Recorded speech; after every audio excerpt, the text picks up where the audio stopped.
Is the universe a random creation or an example of love expressed by a creator to human beings? How can that example of love teach us to become better human beings? My topic today is Joyful Love, Confessions of a Nursery School Student in God's School of Love. One of my longest running and most heartfelt prayers over the years has been to understand how to adequately express love to others. I was a loner in my youth, and I had no idea how to extend my heart toward others. Being easily hurt, I avoided the risk of pain that came with human interaction. When I was 48 years old, I decided to review the first 30 years of my adult life from the age of 18.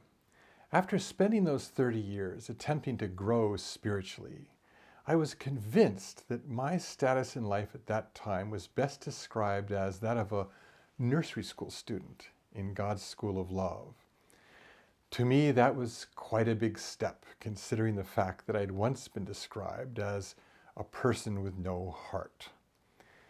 It was a harsh critique, but it was true that I had spent too much time in the realm of intellect and doing things by the book. Eventually, through God's mercy and with the help of my soft-hearted wife, I began to realize that expressing God's love to others was more important than a life centered on legalism. It finally became clear to me that searching for truth and living a life of faith required an acknowledgement that love was the highest truth of all.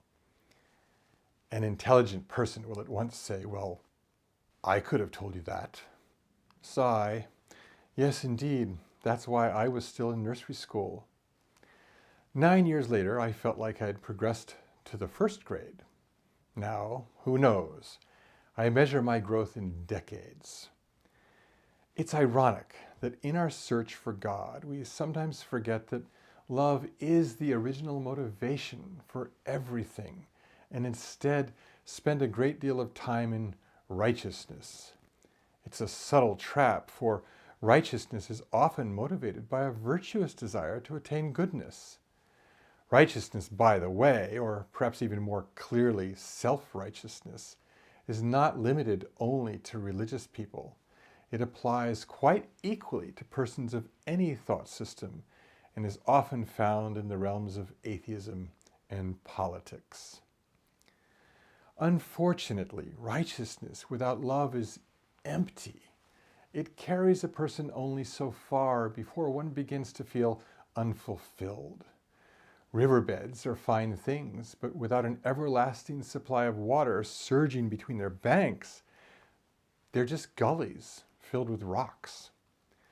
The water of love is extraordinary. It slips into places where nothing else can go. It embraces and covers the roughest of exteriors. It's soft and gentle, yet it's the strongest power in the universe. When one thinks long enough about it, it becomes logically apparent that God wouldn't have spent vast eons of time creating the universe for his children unless he was driven by the passion of eternal love. God has been traditionally viewed as male, and thus it's common to use the word he. I feel, however, that God, as the creator of all things female, could also be referred to as she. It would be useful, I think, at least in this case, to figure out a better pronoun or phrase. He, she feels a bit clunky, but in fact may be the most accurate phrase. I think passion is a good way to describe the depth of feeling that God must have had as he expressed his white-hot, burning, transcendent love in the creation of the universe. The universe doesn't reflect casual or dutiful love. God's love at the time of creation couldn't have been a love that echoed off the walls of dry religious libraries. It was a love that was meant to be perceived and felt. Humans are often staggered by the beauty of creation. Acknowledging the creator of that beauty allows us to feel God's love endlessly as we drink in the sensory overload of what he made for us. More than anything, when we look at the creation in detail, we feel how much God understands us. He knows every part of us. Harvard PhD Patrick Glynn writes in God the Evidence that scientists are realizing that the universe was designed down to the subatomic level for one purpose: to support the lives of humans.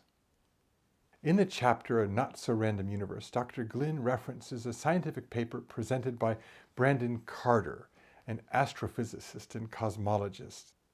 The paper, Large Number Coincidences and the Anthropic Principle in Cosmology, was presented in 1973 in Poland at a conference commemorating the 500th birthday of Nicholas Copernicus. In describing Dr. Carter's paper, Dr. Glynn wrote, "In plainer English, the anthropic principle says that all the seemingly arbitrary and unrelated constants in physics have one strange thing in common.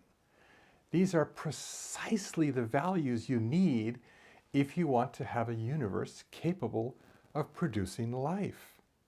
In essence, the anthropic principle came down to the observation that all the myriad laws of physics were fine-tuned from the very beginning of the universe for the creation of man, that the universe we inhabit appeared to be expressly designed for the emergence of human beings. In the same chapter, Dr. Glynn wrote about the astronomer Fred Hoyle. Hoyle's notion of the universe needing to know in advance later outcomes captures the depth of the mystery, the fine-tuning of seemingly heterogeneous values and ratios necessary to get from the Big Bang to life as we know it involves intricate coordination over vast differences in scale, from the galactic level to the subatomic one, and across multi-billion-year tracts of time. Hoyle, who coined the term Big Bang, has questioned the very legitimacy of the metaphor of an initial explosion. An initial explosion in a junkyard does not lead to sundry bits of metal being assembled into a useful working machine, he writes. The more physicists have learned about the universe, the more it looks like a put-up job. I am personally thrilled that science seems to be reaching the point where the concept of God as the creator will be an acceptable option. From that point, I hope that science can connect the dots as to the why of creation and the motivation of the creator. What could the motivation for such infinite meticulousness be but the desire to express love to his children? With God as our example of creative love, it becomes a no-brainer to compare our own quality of love. With every passing year, I become even more intensely aware that knowing about truth is insufficient if I can't express God's love to the person next to me.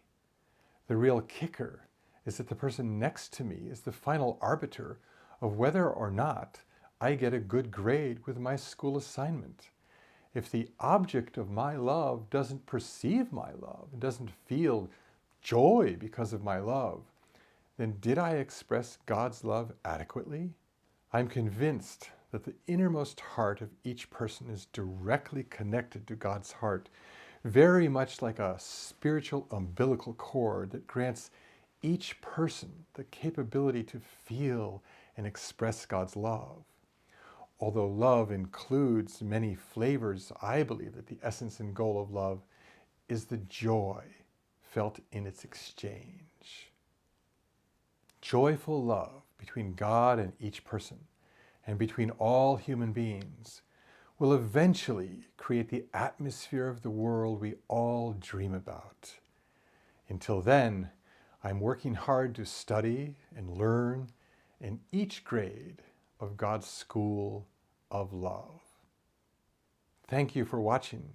You can follow me on Twitter at Falkenbrown and email me at peterbrown@worldcommunity.com. I invite you to subscribe, leave a comment, click on the like button, and share this video with 2 or more friends. I also invite you to become a patron of the arts and join the Love, Freedom, and the World project by going to our crowdfunding platform at patreon.com/Peter Falkenberg Brown. Each level of contributor will receive a unique type of reward as our way of saying thank you.